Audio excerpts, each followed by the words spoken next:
Swastiastu. Perkenalkan, saya Nyoman Adiswardika, pelatih mancing manajemen sore.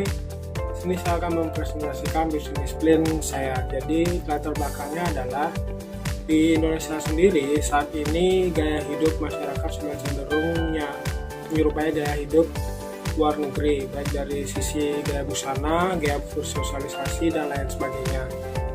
Nah, bunga potong masih dianggap barang spesial sehingga pembeliannya hanya pada saat-saat tertentu saja, baik itu dari acara wisuda, ulang tahun, lalu menjenguk orang sakit, pilkada, pemilu, dan sebagainya. Semuanya dapat membuat permintaan bunga semakin meningkat. Maka di sini saya tertarik dan memiliki keinginan untuk mendirikan usaha yang berhubungan dengan dekorasi dan bunga, yaitu florist. Usaha ini diberi nama Trois Florist dengan mengambil tema logo bunga peony. Bunga peony melambangkan arti ketertarikan dan keindahan cinta, sedangkan nama Trois Florist dari bahasa yaitu Trois yang berasal dari bahasa Prancis yang artinya tiga sebagai landasan keseimbangan, dan Florist yang artinya penjual bunga, sehingga Trois Florist diartikan tiga penjual bunga.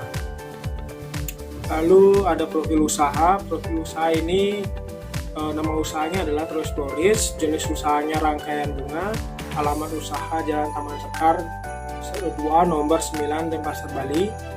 Lalu tanggal berdirinya usaha ini adalah 28 Maret 2019. Anggota usahanya ini adalah saya, Nyoman Adiswardika, sebagai perangkai bunga dan marketingnya. Lalu ada Anak Agung Madayere Kadara Puspita sebagai perangkai bunga dan manajemennya. Lalu ada Anak Agung Putu Fajar Arika Heri Putra sebagai konsep dan desainernya. Nah, sosial media itu ada Instagramnya Trois Florist Bali dan Facebooknya Trois Florist Bali. Kontak emailnya bisa di troisflorist@gmail.com.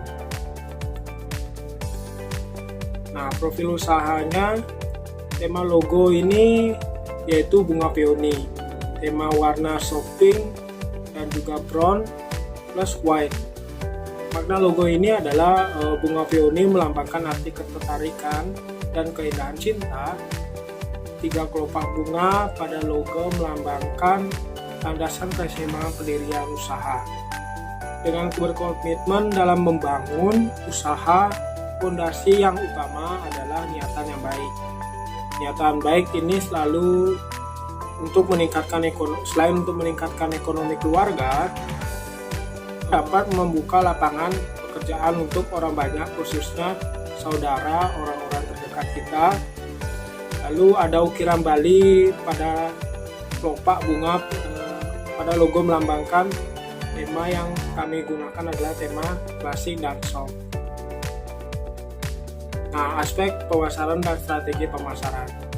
Jadi segmentasi pasarnya itu adalah pembagian pasar menjadi beberapa kelompok pembeli yang berbeda kebutuhannya, watak dan perilaku yang menuntut produk berbeda dari orang pemasaran lainnya.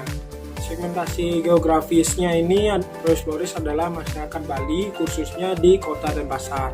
Lalu segmentasi demografinya, Trois Florist adalah masyarakat dengan usia dari 15 tahun sampai 44 tahun meliputi remaja, dewasa, dan karyawan, serta masyarakat yang memiliki pendapatan menengah sebesar 1.500.000 dan sampai 5.200.000 hingga ke atas. Segmentasi psikografi Trois Florist ini adalah masyarakat yang memiliki gaya hidup relatif tinggi dan menengah, terutama di kalangan anak muda yang mengikuti tren.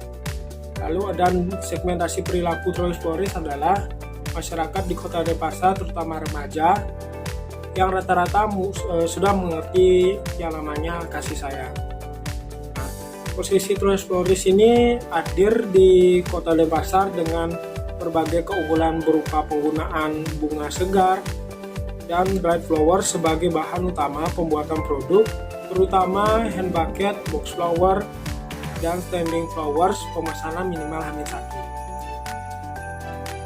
Nah, ini adalah berikut foto-foto produk kita dan Instagram kita. Nah, Instagramnya Troyes Flores dapat dicek di Instagram troyesflores.bali.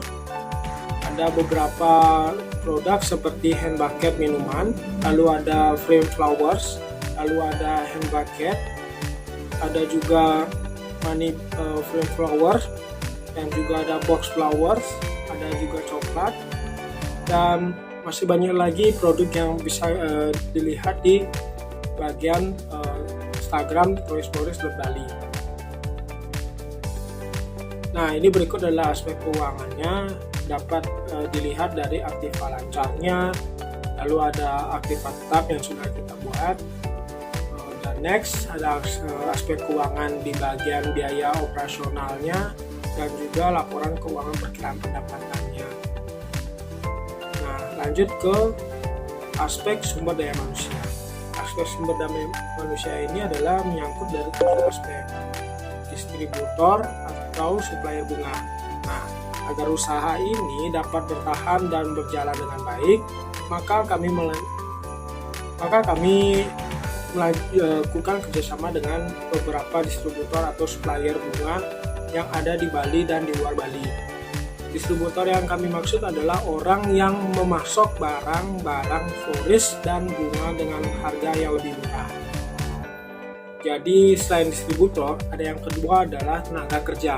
Tenaga kerja dalam usaha florist ini perlu orang yang memiliki kreativitas dan inovasi yang tinggi, sopan santun dan ramah dalam menghadapi pelanggan, dan bisa bekerja dalam tim, sehingga tim yang dibuat dibagi menjadi 3 faktor, yaitu tim pemasok digital dan konvensional, lalu ada tim pelayanan dan produksi yang akan menghandle pembuatan produk tersebut.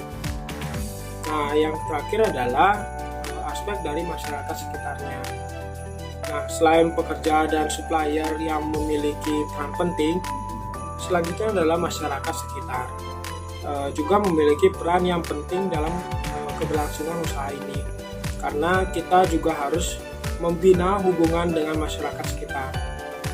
Jika tidak dapat membina baik dengan masyarakat setempat, maka bisa saja usaha kita tidak dapat disenangi oleh masyarakat setempat, dan sehingga dapat terjadi hal-hal yang tidak kita inginkan dalam menjalankan usaha Flores ini. Nah, jadi untuk menghindari masalah tersebut, perlunya sikap yang baik, sopan santun, ramah kepada siapa saja yang singgah ke toko atau sekitar toko yang kita bangun ini. Nah, sekarang adalah aspek sumber daya manusia. Aspek sumber daya manusia ini dapat dianalisis dari analisis SWOT. Adapun analisis SWOT yang meliputi dari faktor internalnya adalah yaitu kekuatan atau strength. Kekuatan ini adalah Flores memiliki yang namanya kelebihan-kelebihan yang seperti harganya lebih terjangkau, dapat memesan dengan beberapa inovasi-inovasi lainnya, dan juga ada kelemahan yaitu weakness. Nah, kelemahannya ini adalah sulitnya mendapatkan bunga yang segar dari pemasok. Jadi terkadang ada beberapa bunga yang berbeda dari pemasok yang dimasukkan ke dalam pembukaan Flores. Lalu ada faktor eksternalnya yaitu peluang. Dari peluangnya opportunity, yaitu dari sekarang dilihat dari banyak acaranya, banyak sekali yang menggunakan jasa dari pembuatan bunga, baik dari acara-acara pilkada, acara-acara kematian, acara-acara ulang tahun, dan acara lain sebagainya, wisuda dan sebagainya.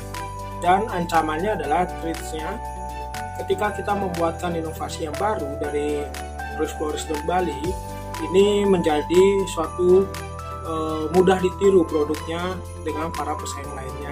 Itulah menjadi ancaman kita, dan sehingga kita harus selalu berinovasi dalam membuat produk Flores Bali. Baik, segitu dulu presentasi dari saya.